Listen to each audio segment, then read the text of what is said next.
Selamat sore Ibu dosen dan teman-teman kelas 6C reguler sore dan 6 eksekutif.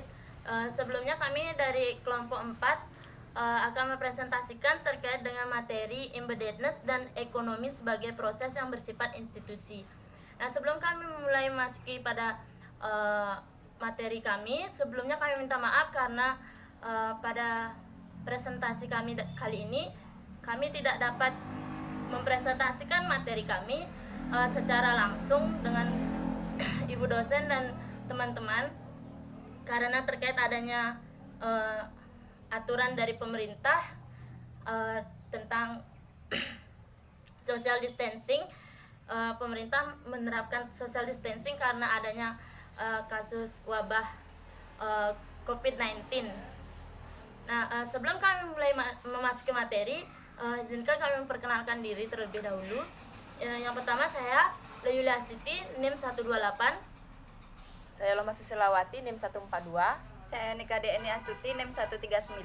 Saya Luputu Mulyardini, NIM 108. Saya Agus Lima Adanan, NIM 135.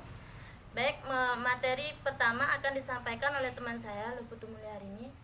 Terima kasih atas kesempatannya. Kali ini saya akan menjelaskan tentang konsep keterlekatan, di mana konsep keterlekatan ini diajukan oleh Granovetter pada tahun 1985 untuk menjelaskan perilaku ekonomi dalam hubungan sosial.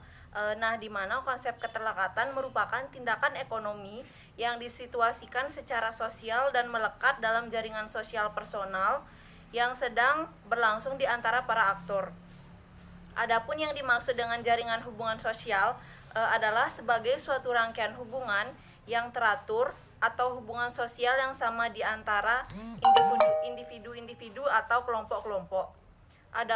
Adapun yang dimaksudkan jaringan hubungan sosial ialah sebagai suatu rangkaian hubungan yang teratur atau hubungan sosial yang sama di antara individu-individu atau kelompok-kelompok. Nah, tindakan yang dilakukan oleh anggota jaringan adalah terlekat karena ia diekspresikan dalam interaksi dengan orang lain. Slide kedua mungkin dilanjutkan dengan Luh Yulia Siti. Baik, saya akan melanjutkan penjelasan dari teman saya, yaitu terkait dengan keterlekatan ekonomi dalam masyarakat modern. Menurut Polanyi dan kawan-kawan pada tahun 1957, ekonomi dalam masyarakat pra-industri melekat dalam institusi-institusi sosial, politik, dan agama. Hal ini berarti bahwa fenomena seperti perdagangan, uang, dan pasar diilhami tujuan selain dari mencari keuntungan. Kehidupan ekonomi dalam masyarakat pra-industri diatur oleh resiprositas dan redistribusi. Masyarakat pra-industri memahami mekanisme pasar tidak dibolehkan untuk mendominasi kehidupan ekonomi. Karena itu, permintaan dan penawaran bukan sebagai pembentuk harga, tetapi lebih kepada tradisi atau otoritas politik. Namun sebaliknya, dalam masyarakat modern, pasar yang menetapkan harga. Diatur oleh suatu logika baru, yaitu logika yang menyatakan bahwa tindakan ekonomi tidak mesti melekat dalam masyarakat.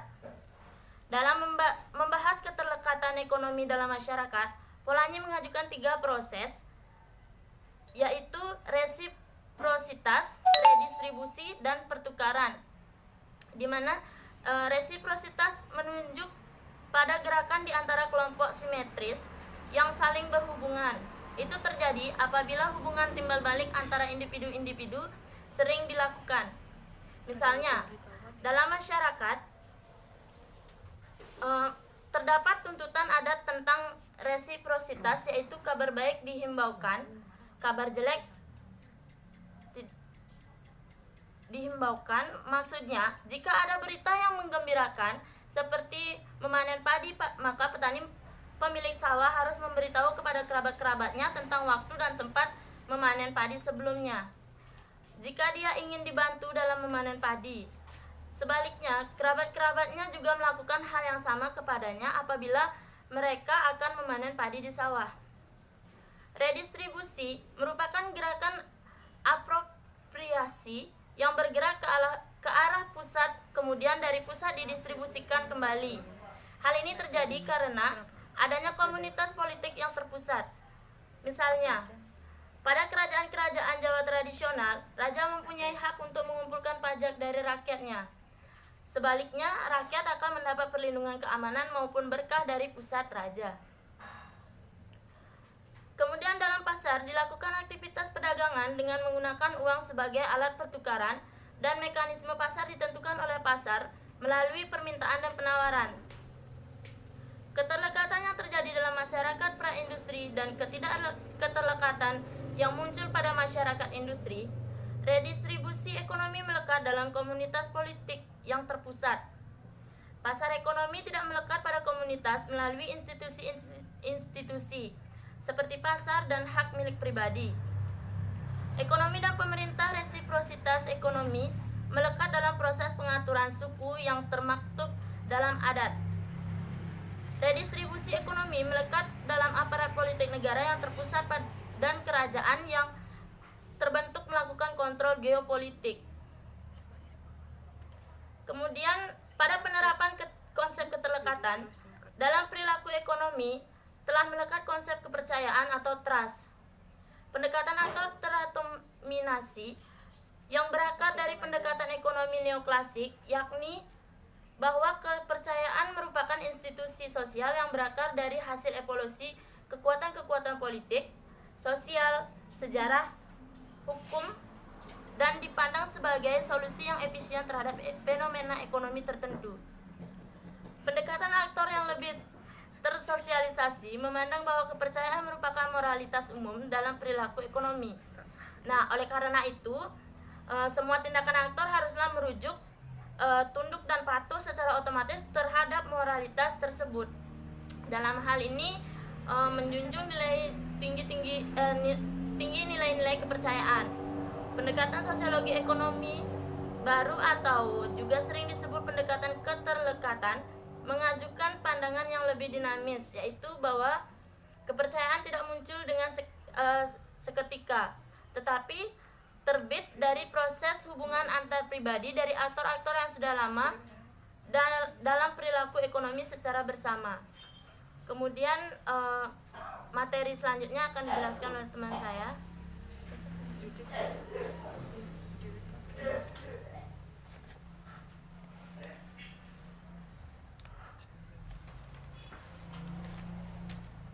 Baik, saya akan melanjutkan presentasi dari Yuli.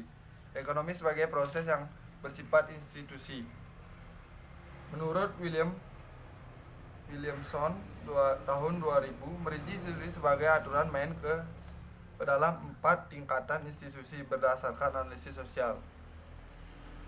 Tingkatan pertama adalah tingkatan lekat sosial, di mana institusi telah melekat dalam waktu yang sangat lama di kehidupan. Tingkat ini sering juga disebut sebagai institusi informal, misalnya adat, tradisi, norma, dan agama. Dalam tingkatan ini, agama memegang perasaan penting. Analisis pada tingkatan ini banyak dilakukan oleh sejarawan dan peranan penting. Analisis pada tingkatan ini banyak dilakukan oleh sejarawan dan ahli-ahli ilmu sosial lainnya. Namun demikian, tingkatan ini diterima sebagai hal yang given oleh para ekonom kelembagaan. Tingkatan kedua disebut dengan lingkungan kelembagaan, yang sering juga disebut sebagai aturan main formal institusi. Pada tingkatan ini berkaitan dengan antara aturan hukum, konstitusi, peraturan perundang-undangan, lembaga-lembaga yudikatif, dan birokrasi. Institusi pada tingkatan ini diharapkan akan menciptakan aturan main formal yang baik. Institusi pada tingkatan ketiga terkait dengan tata kelola, government, yang baik agar biaya transaksi dapat diminimumkan. Hal ini dapat dilakukan dengan perbuatan pengaturan dan penegakan sistem kontrak dengan baik. Yang keempat, tingkatan keempat adalah institusi yang mengatur alokasi sumber daya dan pengerjaan. Institusi ini mengatur hubungan antara prinsipal dan agen atau dikenal dengan teori keagenaan. Ya, sekian dari presentasi saya. Akan dilanjutkan oleh Selanjutnya yaitu tentang manfaat dan fungsi institusi.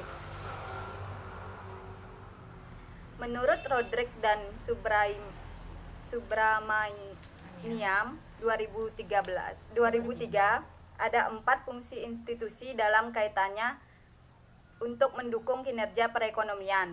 Yang pertama yaitu menciptakan pasar, kelembagaan yang melindungi hak kepemilikan dan menjamin pelaksanaan kontrak. Yang kedua yaitu mengatur pasar, kelembagaan yang mengatasi kegagalan pasar, yakni institusi yang mengatur eksternalitas skala ekonomi dan ketidaksempurnaan informasi untuk menurunkan biaya transaksi. Yang ketiga yaitu menjaga stabilitas pasar, kelembagaan yang menjaga agar tingkat inflasi rendah, meminimumkan ketidakstabilan makroekonomi, dan mengendalikan krisis keuangan.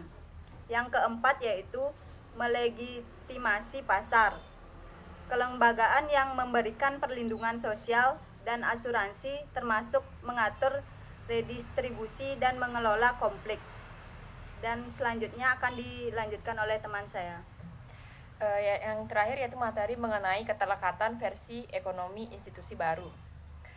Ekonomi institusi baru berasal dari perluasan analisis ekonomi dalam rangka memasukkan institusi-institusi sosial ke dalam cakupan perhatian. Beberapa kepercayaan umum yang dimiliki oleh teori tes ekonomi institusi baru adalah arus utama ekonomi harus berhubungan dengan institusi-institusi. Analisis institusi yang selama ini terabaikan dapat dilakukan secara langsung atas dasar prinsip ekonomi neoklasik. Institusi yang ada termasuk institusi ekonomi dikonstruksi dengan mobilisasi sumber-sumber melalui jaringan sosial dan dibangun dengan pertimbangan latar belakang masyarakat, politik, pasar, dan teknologi. Baik, sekian presentasi materi tentang embeddedness dari kelompok kami. Jika ada yang mau bertanya, silakan dicantumkan di kolom komentar pada Google Classroom. Menunggu instruksi dari dosen. Dan jika ada yang mau menambahkan juga silakan membantu kelompok kami dalam menjawab pertanyaan dari penanya. Sebelum kami menutup presentasi kami mohon maaf atas sempurnaan presentasi dari kelompok kami. Jika ada salah kata kami mohon maaf. Presentasi kami tutup. Terima kasih. Bye.